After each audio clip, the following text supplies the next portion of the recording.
Hi best friend! For today's video, magluluto tayo ng pork binagoongan. So, ang gagawin lang natin dito, meron tayo ditong kalahating pork liempo at in-slice lang natin ng ganyan. And, papakuluan natin siya. Maglalagay tayo ng tubig, 2 cup. Yan. And then, palalambutan lang natin siya. Lagyan natin ng konting pangpalasa para pagka natuyo na siya at lumambot na siya, magkakaroon ng konting lasa yung ating pork. So, ayan, antayin lang natin na lumambot at matuyo ang ating tubig.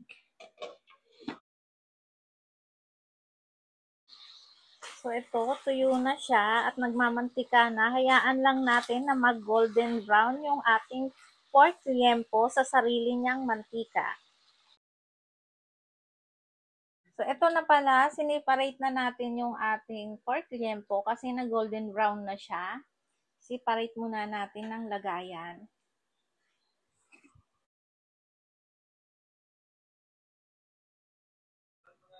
Sa same pan, ilagay natin yung ating eggplant or yung ating talong. Iprito lang natin sa mantika na naiwan kanina sa pork liempo.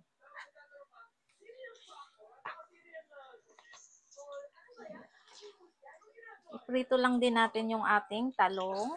4 na pirasong talong yung aking hiniwa na ganyan. Hinati ko lang sa gitna, tapos hinati sa gitna. Hinati sa gitna, tapos hinati sa gitna. Pinagdalawa ko yung isang talong, tapos hinati ko sa gitna. Yun.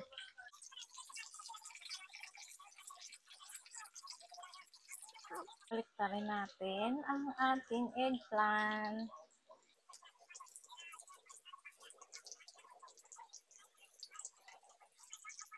Pag meron kayong naririnig na ingay sa background, TV yun at may gumagawa dito sa kabila. Ipupukpok sa tapat namin. So, ito, luto na yung ating talong. I-separate muna natin.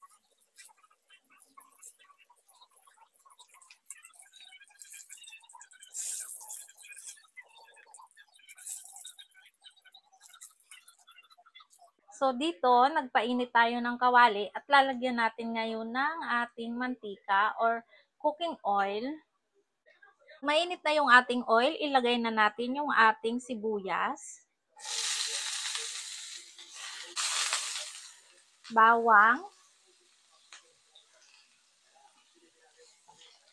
ayan, igisa lang natin. Isutay lang natin yung ating sibuyas at ang ating bawang. Kapag ganyan na yung kulay, ilagay natin yung ating kamatis. Isang kamatis lang yung aking inilagay dyan at in-slice ko lang ng ganyan. Isutay lang natin.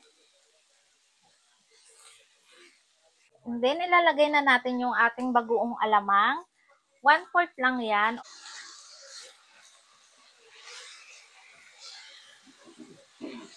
And then, takpan lang natin. So, haluin lang natin. Pag ganito na, medyo na golden brown na yung ating bagoong, na ganito na yung itsura ng ating bagoong alamang, maglagay tayo ng paminta,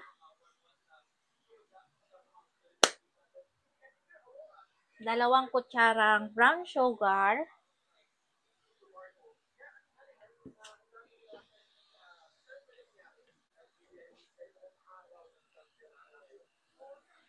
ilagay natin na ang ating siling green at siling pula na labuyo. Nasa sa inyo na yun kung gusto nyo ng maanghang, dagdagan nyo pa. Kung ayaw nyo naman ng maanghang, huwag nyo nang lagyan ng sili.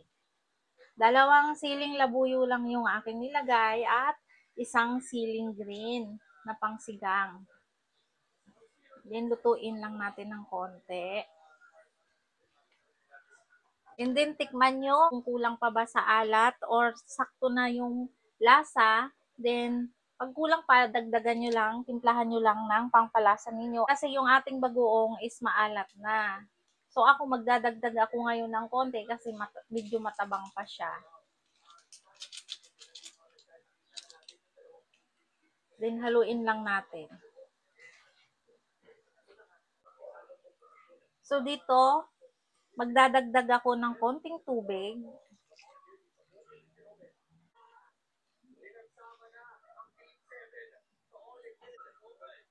Ilalagay na natin yung ating napritong pork liempo kanina.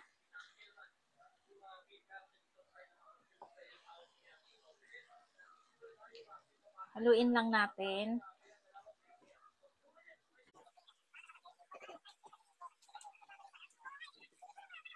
And then, ilalagay na rin natin yung ating napritong talong kanina.